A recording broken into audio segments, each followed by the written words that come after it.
बिस्मिल्लाहिर्रहमानिर्रहीम अस्सलाम वालेकुम दोस्तों, कैसे हो आप सब। मैं से यूसुफ मेर शाह और आप देख रहे हो यूसुफ मेर शाह फूड चैनल। दोस्तों आज मैं आपके लिए बहुत ही मज़ेदार और बहुत ही ज़्यादा टेस्टी रेशेदार चिकन हलीम या दलीम की रेसिपी लाया हूँ। ये हलीम इंशाल्लाह इतना नेक्स्ट लेवल का तैयार होगा, इतना रेशेदार तैयार होगा, इतना मज़े का तैयार होगा कि कोई रेस्टोरेंट वाला, कोई ढाबे वाला इस हलीम का मुकाबला नहीं कर पाएगा। बनाना बहुत ही ज़्यादा आसान है। आपसे एक छोटी सी रिक्वेस्ट है कि प्लीज़ इस वीडियो को गौर से और एंड तक देखना, और अगर अभी तक वीडियो को लाइक नहीं किया तो वीडियो को लाइक करके चैनल को सब्सक्राइब कर ले। तो रेसिपी की तरफ चलते हैं। बिस्मिल्लाहिर्रहमानिर्रहीम।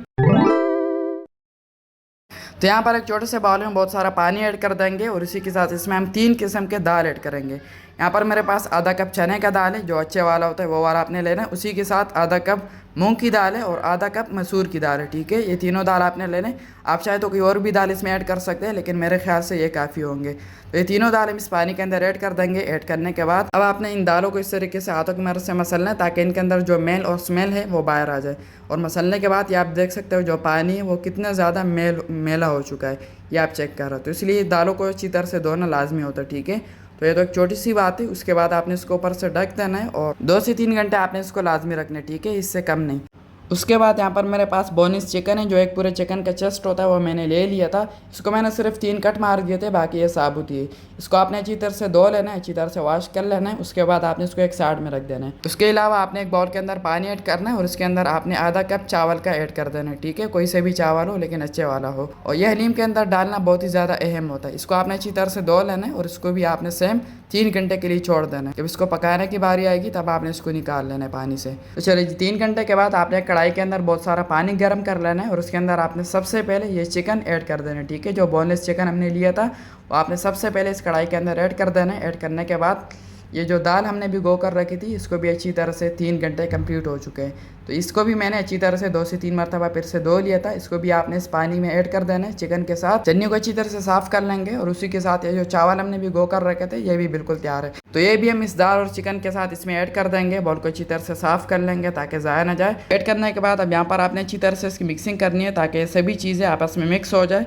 मिक्सिंग करने के बाद अब यहाँ पर आपने इसमें कुछ मसाले ऐड करने हैं। सबसे पहले 2 टीस्पून इसमें नमक ऐड कर देंगे, 1.5 टीस्पून इसमें लाल मिर्च का पाउडर ऐड कर देंगे और 1.5 टीस्पून इसमें हल्दी का ऐड कर देंगे और 1 टेबल स्पून से थोड़ा सा कम इसमें जीरे का पाउडर ऐड कर देंगे। तो ये मसाले काफ़ी है। अब आपने अच्छी तरह से इसकी मिक्सिंग करनी है और मिक्सिंग करने के बाद ये जो इसके अंदर जाग से आ जाते हैं ना, ये आपने निकाल लेना। ये सेहत के लिए बिल्कुल भी सही नहीं होते, सही होते लेकिन फिर भी मुझे ये पसंद नहीं है, तो ये आपने निकाल लेना है। ये भी एक तरह का एक बैक्टीरिया से होते हैं। ठीक है, तो निकालने के बाद अब यहाँ पर आपने अच्छी तरह से करनी है इसकी मिक्सिंग। और बाकी आपने इसके अंदर कोई भी मसाले ऐड नहीं करने। ठीक है, ना टमाटर, ना प्याज, ना ही लहसुन अदरक, कुछ भी ऐड नहीं करना। कहाँ पे ऐड करना है और किस तरह ऐड करना है वो मैं आगे चलकर आपको बताऊंगा। ठीक है, बाकी मसाले भी हम इसके अंदर ऐड करेंगे। ठीक है, ये नहीं कि हम नहीं ऐड करेंगे। अच्छी तरह से मिक्सिंग करने के बाद अब आपने इसको ऊपर से ढक देना है और 20 मिनट मीडियम फ्लेम पर आपने अच्छी तरह से इसकी पकाई करनी है। ठीक है, इसके अंदर से पानी आपने ड्राई कर लेना है। तो चलिए जी 20 मिनट के बाद आते ही मैंने फ्लेम को नीचे से ऑफ़ कर लिया था और ये देख लिया अल्हम्दुलिल्लाह हमारे दाल, हमारे गोश्त और जो हमारे चावल थे इसके अंदर वो सभी चीज़ें अच्छी तरह से यहाँ पर गल चुके हैं और ये ड्राई भी हो चुके हैं। ये देख लिया, आप चेक करें, बिल्कुल ड्राई है ये गोश्त आप इसके अंदर चेक करें, ये बिल्कुल यहाँ पर गल चुका है। ये आधा आधा खुद ही इसके अंदर पिघल चुका है, यानी कि ना के बराबर है। तो अब आपने चम्मच को साइड में रख देना है और उसके बाद आपने इस तरीके से एक कूटने वाली लकड़ी लेनी है, जिसकी मदद से आप लहसुन अदरक को कूटते हैं ना, वही वाली लकड़ी आपने लेनी है और उसकी मदद से आपने अच्छी तरह से इन सभी चीज़ों को आपस में पीस लेना। ठीक है, बिल्कुल हलवा कर देना है, जैसे कि हलीम के लिए पीसते ना, बिल्कुल उसी तरह। मुख्तलिफ़ तरीक़ों से हलीम बनता है, लेकिन इस तरीके से आसानी से भी बन जाता है और आपको ज़्यादा मेहनत भी नहीं करनी पड़ती। ये आराम से आपके 5 से 7 मिनट लगेगी। उसके बाद ये बिल्कुल इस तरीके से रेशेदार हो जाएगी। ठीक है, ये आप चेक करें, माशाल्लाह इसके अंदर ज़ाहिरी जो रेशे वो दिख रहे। तो अब आपने इस लकड़ी को इस तरीके से अच्छी तरह से साफ़ कर लेना ताकि कोई भी चीज़ ज़ाया ना जाए। ये बहुत ही अहम चीज़ें होती है, हमारे मेहनत से बनी होती है, तो कोई भी चीज़ ज़ाया नहीं करनी चाहिए। ठीक है, उसके बाद ये आप चेक करें, रेशे आप चेक करें, माशाल्लाह कितनी नेक्स्ट लेवल की यहाँ पर जो हमारी हलीम है ये तैयार हुई है। कोई डाउट ही नहीं बनता कि ये रेशेदार तैयार नहीं हुआ, ये आप चेक करें। तो अब आपने इसको ऊपर से ढक देना है और इसको आपने एक साइड में रख देना है और इसके लिए मैं एक मज़ेदार से फ्राइड ऑनियन और एक नेक्स्ट लेवल के मसाले तैयार करते हैं। तो चलिए जी बिस्मिल्लाहिर्रहमानिर्रहीम। यहाँ पर आपने कोई से भी एक फ्राई पैन ले लेना है और उसके अंदर आपने बहुत सारा 1 कप या आधा कप कुकिंग ऑयल का ऐड कर देना है। ऐड करने के बाद अब आपने इसको अच्छी तरह से गर्म कर लेना है। जब ये अच्छी तरह से गर्म हो जाए तब यहाँ पर मेरे पास 4 अदद या 5 अदद मीडियम साइज़ के प्याज लेने, जितने आप लेना चाहते हो आप ले लें और ये आपने इस गरम ऑयल के अंदर इस तरीके से ऐड कर दें। ऐड करने के बाद अब यहाँ पर आपने अच्छी तरह से करनी है इसकी मिक्सिंग। और मेन बात ये जो लोग कहते हैं ना कि हमारे प्याज सही से फ्राई नहीं होते, उनका कलर एक जैसा नहीं आता, वो इसीलिए कोई लोग इसके अंदर चम्मच नहीं चलाते। इसके अंदर आपने मुसलसल चम्मच चलाना होता है और हाई फ्लेम पर आपने इसको फ्राई कर लेना होता है, ठीक है। तो इसको हम अच्छी तरह से फ्राई कर लेंगे तब तक जब तक इसके अंदर एक प्यारा सा डार्क ब्राउन सा कलर ना आ जाए, ठीक है। ये आप चेक करें। तो अब यहाँ पर हमारे प्याज बिल्कुल तैयार है। अब आपने फ्लेम को नीचे से ऑफ कर लेना है, मजीद आपने इसको ओवर कुक नहीं करना। तो अब आपने इसको इस तरीके से एक चन्नी में उठाना है, इसका ऑयल वगैरह अच्छी तरह से निकाल के इसको आपने इस तरीके से एक बड़े से प्लेट के अंदर ऐड कर देना है। ऐड करने के बाद ये आप चेक करें हमारे प्याज कितने मज़े के तैयार हुए। तो अब आपने इसको एक साइड में रख देना है और उसके बाद आपने फिर से वही वाला फ्राई पैन लेना है जिसके अंदर आपने प्याज फ्राई किए थे। इसके अंदर थोड़ा सा कुकिंग ऑयल फिर से ऐड कर देंगे क्योंकि ये कम है।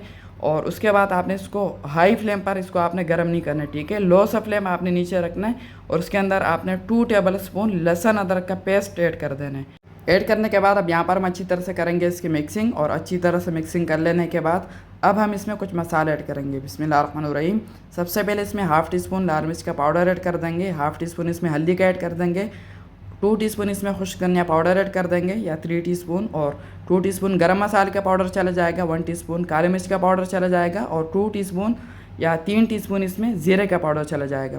तो ये मसाले काफ़ी है। अब यहाँ पर आपने अच्छी तरह से इसकी मिक्सिंग करनी है और मिक्सिंग करने के बाद अब यहाँ पर आपने इसमें थोड़ी सी हरी मिर्चें ऐड कर देनी है, ठीक है। ज़्यादा ऐड नहीं करनी, थोड़ी सी, बस इतनी सी ये काफ़ी है। तो ऐड करने के बाद अब यहाँ पर फिर से थोड़ी सी इसकी मिक्सिंग करेंगे और इन सभी चीज़ों को आपने 2 से 3 मिनट अच्छी तरह से पका लेना ताकि इसके अंदर से जो कच्चापन है वो ख़त्म हो जाए, ठीक है। तो ये देख ले 2 से 3 मिनट कंप्लीट हो चुके हैं। यहाँ पर हमारा एक नेक्स्ट लेवल का मसाला, हमारा एक तड़का तैयार हो चुका है, ठीक है। तो अब आपने इसको फ्लेम से उतार लेना है, ये बिल्कुल तैयार है। मजीद आपने इसको ओवर कुक नहीं करना। और ये जो दाल और हलीम हमने पीस लिए थे इसको आपने फिर से फ्लेम के ऊपर रख देना है, हल्के से फ्लेम के ऊपर या हाई फ्लेम के ऊपर। और इसके अंदर ये जो तड़का हमने तैयार किया ये आपने गरम गरम इस हलीम के अंदर ऐड कर देना है, ठीक है। और ये तड़का जब इसके अंदर चला जाएगा ना, आप यकीन माने कोई रेस्टोरेंट वाला, कोई ढाबे वाला इस हलीम का मुकाबला नहीं कर पाएगा। वो क्यों? क्योंकि हर कोई हलीम तो बनाता है लेकिन इस तरीके से मेरे ख्याल से कोई ही, शायद ही कोई हलीम बनाता हो। उसी के साथ ये जो प्याज आपने फ्राई किए थे ये भी हम थोड़े थोड़े इसके ऊपर इस तरीके से ऐड कर देंगे, ज़्यादा ऐड नहीं करेंगे, सिर्फ थोड़ा सा, इतने से ये काफ़ी है। तो अब आपने अच्छी तरह से करनी है इसकी मिक्सिंग। इन सभी चीज़ों को आपने आपस में यकजा कर लेना, ठीक है, बिल्कुल एक जान। और इसके अंदर आपने मज़ीद कुछ भी ऐड नहीं करना, ठीक है। थोड़ा सा नमक ऐड कर देना है अगर ये कम हो, बाकी ये बिल्कुल सही है। सिर्फ अच्छी तरह से इसकी मिक्सिंग करेंगे। और इसी दौरान अगर अभी तक आपने मेरे चैनल को सब्सक्राइब नहीं किया तो जनाब आला ये वाला लुक देखने के बाद तो चैनल को सब्सक्राइब करना बनता है। और अगर अभी तक वीडियो को लाइक नहीं किया तो वीडियो को लाइक कर ले। और अगर ये वीडियो अच्छी लगी तो इस वीडियो को अपने सभी जानने वालों के साथ शेयर भी लाजमी से कर दिया करें ताकि उनका भी फ़ायदा हो। और अगर आपको मेरी फेस वाली वीडियो चाहिए तो मैंने एक न्यू चैनल बनाया सुमेर शाह के नाम से, तो आप उसको जाकर देख सकते हैं और उसको सब्सक्राइब कर सकते हैं। सुमेर शाह के नाम से मैंने एक न्यू चैनल बनाया। इसी चैनल के अंदर आपने जाना है, नीचे नीचे आपको मेरा चैनल मिल जाएगा, ठीक है। अच्छी तरह से मिक्सिंग कर लेने के बाद अब आपने इसके अंदर आधा गिलास या 1 गिलास पानी फिर से ऐड कर देना है क्योंकि ये बहुत ज़्यादा थिक है, तो उसके अंदर पानी ऐड करना लाजमी है, ठीक है। पानी ऐड करने के बाद फिर से अच्छी तरह से इसकी मिक्सिंग करेंगे। और मिक्सिंग करने के बाद ये देख ले अल्हम्दुलिल्लाह यहाँ पर जो हमारा हलीम है ये बिल्कुल तैयार है, ठीक। तो अब आपने फ्लेम को नीचे से ऑफ कर लेना है और इसको आपने 5 मिनट के लिए ऊपर से ढक देना है ताकि सभी चीज़ें आपस में स्टेबल हो जाए, ठीक है।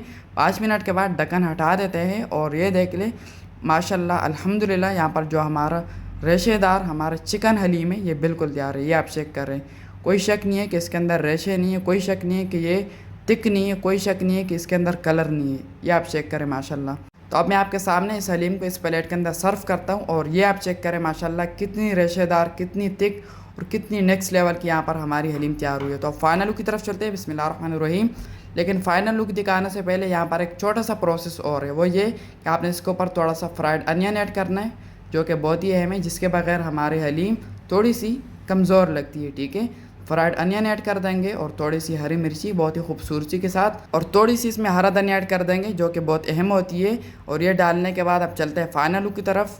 तो माशाल्लाह माशाल्लाह दोस्तों यहाँ पर हमारी बहुत ही मज़ेदार और बहुत ही टेस्टी रेशेदार चिकन हलीम की रेसिपी बिल्कुल तैयार है, बहुत ही आला टेस्टी और डिलीशियस लुक के साथ। तो अब आपने इस वीडियो को अपने सभी जानने वालों के साथ, अपने सभी रिश्तेदारों के साथ शेयर करना है ताकि उनका भी फ़ायदा हो।